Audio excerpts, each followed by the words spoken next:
Hi ಎಲ್ಲರೂ ಹೇಗಿದ್ದೀರಾ? ನಾನು ನಿಮ್ಮ ಕನ್ನಡ ಕತೆ. ಇವತ್ತಿನ ವಿಡಿಯೋನಲ್ಲಿ ನಾವು 2022ನಲ್ಲಿ ರಿಲೀಸ್ ಆಗಿರುವ ಓಟು ಅನ್ನೋ ಮೂವಿ ಸ್ಟೋರಿಯನ್ನ ನೋಡೋಣ. ಒಬ್ಬ ತಾಯಿ ತನ್ನ ಮಗನನ್ನ ಸೇವ್ ಮಾಡ್ಕೊಳ್ಳೋದಿಕ್ಕೆ ಏನೆಲ್ಲ ಕಷ್ಟಪಟ್ಲು ಅಂತ ತೋರಿಸ್ತಾ ಈ ಮೂವಿಯನ್ನ ತೆಗೆದಿದ್ದಾರೆ. ಮೂವಿ ತುಂಬಾ ಇಂಟ್ರೆಸ್ಟಿಂಗ್ ಆಗಿರುತ್ತೆ. ಅದರಿಂದ ಎಂಡ್ವರೆಗೂ ನೋಡಿ. ಇನ್ನು ಲೇಟ್ ಮಾಡದೆ ಸ್ಟೋರಿಯನ್ನ ಶುರು ಮಾಡೋಣ. ಅದಕ್ಕಿಂತ ಮುಂಚೆ ಇನ್ನೂ ನಮ್ಮ ಚಾನಲ್ಗೆ ಯಾರಾದರೂ ಸಬ್ಸ್ಕ್ರೈಬ್ ಮಾಡ್ಕೊಂಡಿಲ್ಲ ಅಂದರೆ ಮಾಡ್ಕೊಳ್ಳಿ. ಹಾಗೆ ಕೆಳಗಿರೋ ಬೆಲ್ ಐಕನ್ ಅನ್ನು ಕೂಡ ಪ್ರೆಸ್ ಮಾಡಿ. ಅದರಿಂದ ನನ್ನ ಲೇಟೆಸ್ಟ್ ಅಪ್ಡೇಟ್ಸ್ ನಿಮಗೆ ಬರ್ತವೆ. ಇನ್ನು ಸ್ಟೋರಿಯನ್ನು ಶುರು ಮಾಡೋಣ ಬನ್ನಿ. ಮೂವಿ ಸ್ಟಾರ್ಟಿಂಗ್ ಅಲ್ಲಿ ನಮಗೆ ಪಾರ್ವತಿಯನ್ನ ತೋರಿಸ್ತಾರೆ. ಇವಳೆ ನಮ್ಮ ಮೂವಿ ಹೀರೋಯಿನ್. ಇವಳಿಗೆ ಮದ್ವೆ ಆಗಿ 5 ವರ್ಷದ ಮಗು ಇರುತ್ತೆ. ಇವಳು ಗಂಡ ಸತ್ತೋಗಿರ್ತಾನೆ. ಇನ್ನ ಇವಳೆ ತನ್ನ ಮಗುವನ್ನ ಟೇಕ್ ಕೇರ್ ಮಾಡ್ತಾ ಇರ್ತಾಳೆ. ಇನ್ನ ಪಾರ್ವತಿ ಮಗನ ಹೆಸರು ವೀರ. ಇವನ್ಗೆ ಲಂಗ್ಸ್ ಪ್ರಾಬ್ಲಮ್ ಇದಿರತ್ತೆ. ಉಸಿರಾಡೋದಕ್ಕೆ ಕೂಡ ತುಂಬಾ ಕಷ್ಟವಾಗಿ ಇದಿರತ್ತೆ. ಅದರಿಂದ ಆಕ್ಸಿಜನ್ ಸಿಲಿಂಡರ್ ನಿಂದಾನೇ ಉಸಿರಾಡ್ತಾ ಇರ್ತಾನೆ. ಅದರಿಂದನೇ ಅವಳು ಯಾವಾಗ್ಲೂ ತನ್ನ ಮಗನ ಜೊತೆನ ಇರ್ತಾ ತುಂಬಾ ಹುಷಾರಾಗಿ ನೋಡ್ಕೊಂತಾ ಇರ್ತಾಳೆ. ಒಂದಿನ ಹೀಗೆ ಇವಳು ತನ್ನ ಸ್ಟೂಡೆಂಟ್ಸ್ಗೆ ಪಾಠ ಹೇಳ್ತಾ ಇರಬೇಕಾದ್ರೆ ನೇಚರ್ ಬಗ್ಗೆ ಎಲ್ಲ ಎಕ್ಸ್ಪ್ಲೈನ್ ಮಾಡ್ತಾಳೆ.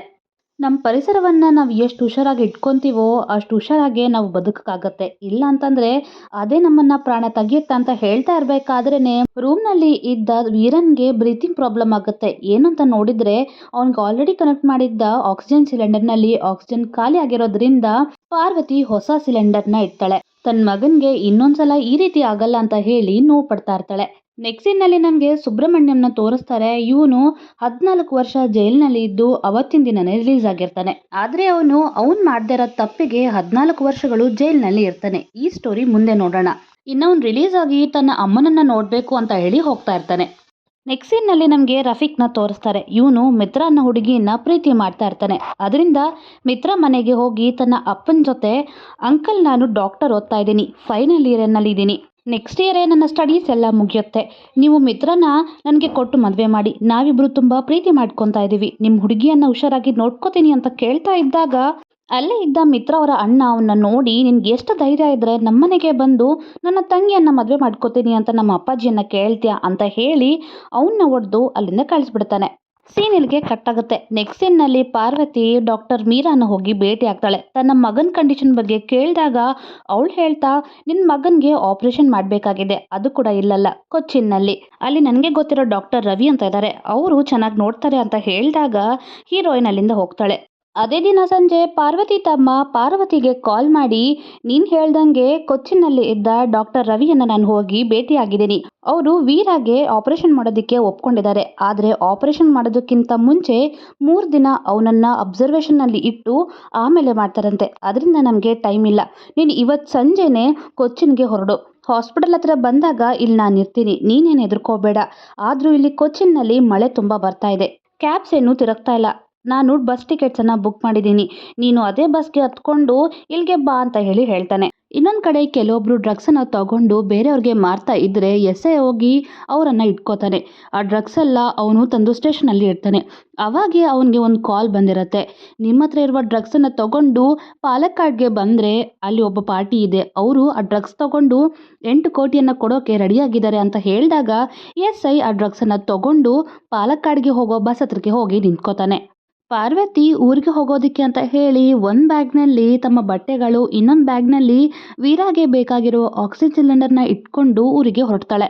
ನೆಕ್ಸ್ಟ್ ಸೀನ್ನಲ್ಲಿ ರಫೀಕ್ ಒಂದು ಬಸ್ಸನ್ನು ಹೋಗಿ ಹತ್ತುತ್ತಾನೆ. ಅದೇ ಬಸ್ಸಲ್ಲಿ ನಮ್ಮ ವೀರ ಹಾಗೂ ಪಾರ್ವತಿ ಕೂಡ ಹೋಗಿ ಹತ್ತುತ್ತಾರೆ. ವೀರನ್ಗೆ ಕೂಡ ತನ್ನ ಅಮ್ಮನ ರೀತಿಯಲ್ಲೇ ಗಿಡಗಳಂದ್ರೆ ತುಂಬಾ ಇಷ್ಟ. ಅದರಿಂದ ಬರಬೇಕಾದ್ರೆ ತನ್ಗಂತ ಹೇಳಿ ಚಿಕ್ಕ ಗಿಡವನ್ನು ತಂದ್ಕೊಂಡಿರ್ತಾನೆ. ಅವನು ನೀರು ಕುಡಿಯೋ ಪ್ರತಿ ಸಾರಿ ಅವನು ನೀರು ಕುಡಿದು ಗಿಡಕ್ಕೊಂದು ಸ್ವಲ್ಪ ನೀರು ಹಾಕ್ತಾ ಇರ್ತಾನೆ. XMLA ಆಗಿದ್ದ ರಾಘವ ತನ್ನ ಅಸಿಸ್ಟೆಂಟ್ನ ಕರ್ಕೊಂಡು ಈ ಬಸ್ಗೆ ಹತ್ತುತ್ತಾನೆ. ಹಾಗೆ ರಫೀಕ್ ಪ್ರೀತಿ ಮಾಡಿದ್ದ ಮಿತ್ರ ತನ್ನ ಅಪ್ಪನ ಜೊತೆ ಬಂದು ಈ ಬಸ್ನಲ್ಲಿ ಕುತ್ಕೋತಾಳೆ. ಹೇಳ್ಬೇಕಂದ್ರೆ ರಫೀಕ್ ಬೇಕಂತಾನೆ ಈ ಬಸ್ಗೆ ಬಂದಿರ್ತಾನೆ.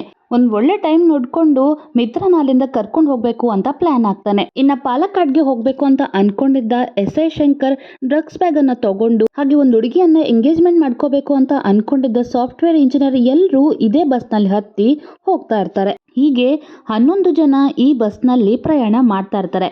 ಇಷ್ಟರಲ್ಲೇ ಪಾರ್ವತಿ ತಮ್ಮ ಪಾರ್ವತಿಗೆ ಕಾಲ್ ಮಾಡಿ, ಅಕ್ಕ ಕೊಚ್ಚಿನ್ನಲ್ಲಿ ತುಂಬಾನೇ ಮಳೆ ಬರ್ತಾ ಇದೆ, ನೀನೇನು ಹೆದರ್ಕೋಬೇಡ, ನಾನು ಬಸ್ ಸ್ಟಾಪ್ ಹತ್ರನೇ ನಿಂತ್ಕೊಂಡಿರ್ತೀನಿ, ನಿನ್ನ ಬಸ್ ಹತ್ರಕ್ಕೆ ಬಂದಾಗ ನನ್ಗೊಂದ್ಸಲ ಕಾಲ್ ಮಾಡು ಅಂತ ಹೇಳ್ತಾನೆ.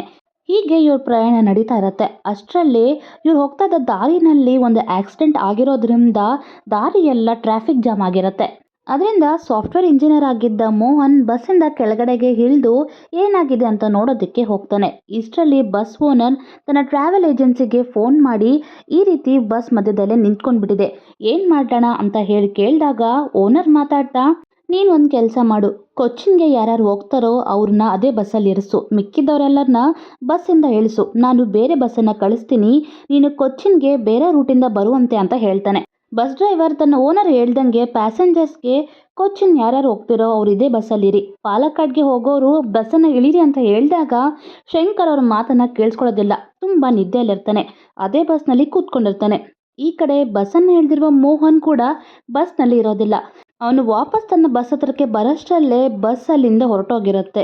ಇನ್ನು ಡ್ರೈವರ್ ಕೊಚ್ಚಿನ್ಗಂತ ಹೇಳಿ ಬೇರೆ ರೂಟಿಂದ ಕರ್ಕೊಂಡು ಹೋಗ್ತಾ ಇರ್ತಾನೆ. ಸ್ವಲ್ಪತ್ತಿಗೆ ಮಲ್ಕೊಂಡಿದ್ದ ಎಸ್.ಐ ಶಂಕರ್ಗೆ ಎಚ್ಚರಿಕೆ ಬರುತ್ತೆ. ಅವನು ಎದ್ದು ನೋಡಿದಾಗ ಬೇರೆ ರೂಟಲ್ಲಿ ಹೋಗ್ತಾ ಇರೋದನ್ನು ಗಮನಿಸಿ ಡ್ರೈವರ್ ಹತ್ರಕ್ಕೆ ಹೋಗಿ ನಾನು ಪಾಲಕ್ಕಾಡ್ಗೆ ಹೋಗಬೇಕು, ಮೊದಲು ಬಸ್ಸನ್ನು ರಿವರ್ಸ್ ಮಾಡು ಅಂತ ಜಗಳ ಮಾಡ್ತಾನೆ. ಇನ್ನು ಡ್ರೈವರ್ಗೆ ಏನೂ ಮಾಡೋಕ್ಕಾಗದೆ ಹಿಂದಕ್ಕೆ ರಿವರ್ಸ್ ಮಾಡೋಣ ಅಂತ ಹೇಳಿ ನೋಡ್ತಾ ಇದ್ದಾಗ ಬಸ್ ಎದುರುಗಡೆನೆ ಒಂದು ದೊಡ್ಡ ಕಲ್ಲನ್ನು ಇರೋದು ಅವರು ನೋಡ್ತಾರೆ. ಅದರಿಂದ ಕ್ಲೀನರ್ ಬಸ್ಸನ್ನು ಇಳಿದು ಬಸ್ ಯಾವ ಕಡೆ ಬರಬೇಕು ಅಂತ ಹೇಳಿ ಡೈರೆಕ್ಷನ್ಸ್ ಹೇಳ್ತಾ ಇರಬೇಕಾದ್ರೆ ಬೆಟ್ಟದ ಮೇಲಿಂದ ಒಂದು ದೊಡ್ಡ ಕಲ್ಲು ಸರಾಸರಿ ಇವನ್ ಮೇಲಕ್ಕೆ ಬಂದ್ಬಿಡತ್ತೆ. ಅದು ಇವನ್ ಮೇಲೆ ಬಿದ್ದು ಅವನು ಅಲ್ಲಿಗಲ್ಲೇ ಸತ್ತೋಗ್ಬಿಡ್ತಾನೆ. ಇದನ್ನ ಬಸ್ನಲ್ಲಿ ಇದ್ದವರೆಲ್ಲ ನೋಡ್ತಾರೆ, ತುಂಬಾನೇ ಶಾಕ್ ಆಗ್ತಾರೆ. ಇಷ್ಟರಲ್ಲಿ ಅವ್ರು ಹೋಗ್ತಾ ಇದ್ದ ದಾರಿ 2 ಪಾರ್ಟ್ಸ್ ಆಗಿ ಸೀಳೋಗುತ್ತೆ. ಮಳೆ ತುಂಬ ಜೋರಾಗಿ ಬೀಳ್ತಾ ಇರೋದ್ರಿಂದ ಬೆಟ್ಟದ ಮೇಲೆ ಇದ್ದ ಎಲ್ಲ ಮಣ್ಣು ಕೆಸ ರೀತಿಯಲ್ಲಿ ಬಂದು ಗ್ಯಾಪ್ನಲ್ಲೆಲ್ಲ ಸಿಕ್ಕಾಕೊಳ್ತಾ ಇರುತ್ತೆ. ಹಾಗೆ ಇವ್ರ ಬಸ್ ಮೇಲೆ ಬೀಳ್ತಾ ಇರೋದ್ರಿಂದ ಇವರ ಬಸ್ ಕೂಡ ಜಾರಿ ಕೆಳಗಡೆಗೆ ಹೋಗ್ತಾ ಇರತ್ತೆ. ಬಸ್ ಜೋರಾಗಿ ಅಲ್ಲಾಡ್ತಾ ಇರೋದ್ರಿಂದ ಬಸ್ನಲ್ಲಿದ್ದವ್ರು ಎಲ್ಲರೂ ತುಂಬಾನೇ ಕಂಗಾಲಾಗ್ತಾರೆ. ಹಾಗೆ MLA ಅಸಿಸ್ಟೆಂಟ್ ಆಗಿದ್ದ ಕುಮಾರ್ಗೆ ಬಸ್ ತಲೆಗೆ ಜೋರಾಗಿ ತಗಲೋದ್ರಿಂದ ಅವನಲ್ಲೇ ಸತ್ತೋಗ್ಬಿಡ್ತಾನೆ. ಜೈಲಿನಿಂದ ರಿಲೀಸ್ ಆಗಿದ್ದ ಸುಬ್ರಹ್ಮಣ್ಯನು ತನ್ನ ಅಮ್ಮನನ್ನ ನೋಡಬೇಕು ಅಂತ ಹೇಳಿ ಹೋಗ್ತಾ ಈ ಬಸ್ಸನ್ನೇ ಹತ್ಕೊಂಡಿರ್ತಾನೆ.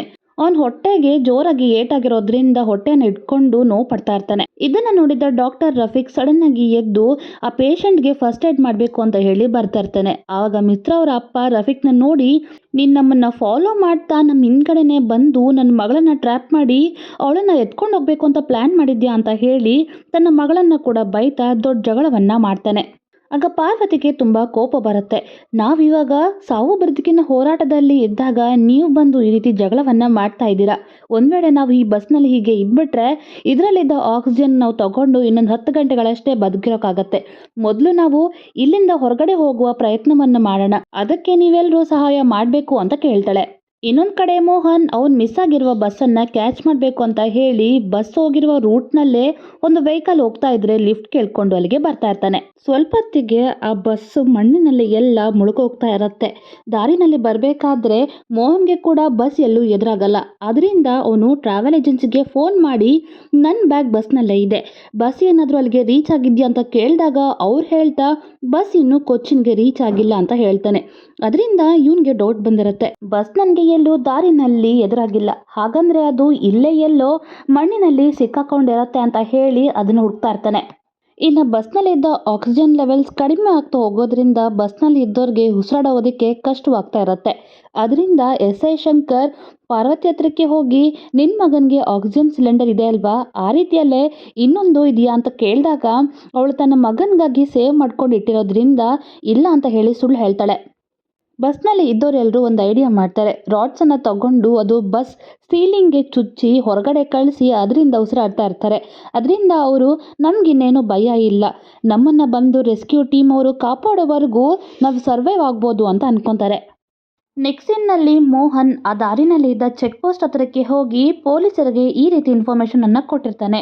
ಇದೇ ದಾರಿನಲ್ಲಿ ಕೊಚ್ಚಿನ್ಗೆ ಹೋಗ್ತಾ ಇರುವ ಬಸ್ ಬೆಟ್ಟದ ಕೆಳಗಡೆ ಇದ್ದ ಮಣ್ಣಿನಲ್ಲಿ ಸಿಕ್ಕಾಕೊಂಡಿದೆ ಅಂತ ನನ್ಗನ್ಸ್ತಾ ಇದೆ, ನೀವು ಒಂದ್ಸಲ ಚೆಕ್ ಮಾಡ್ತೀರಾ ಅಂತ ಕೇಳಿದಾಗ ಪೊಲೀಸರು ಹೋಗಿ ಚೆಕ್ ಮಾಡ್ತಾರೆ.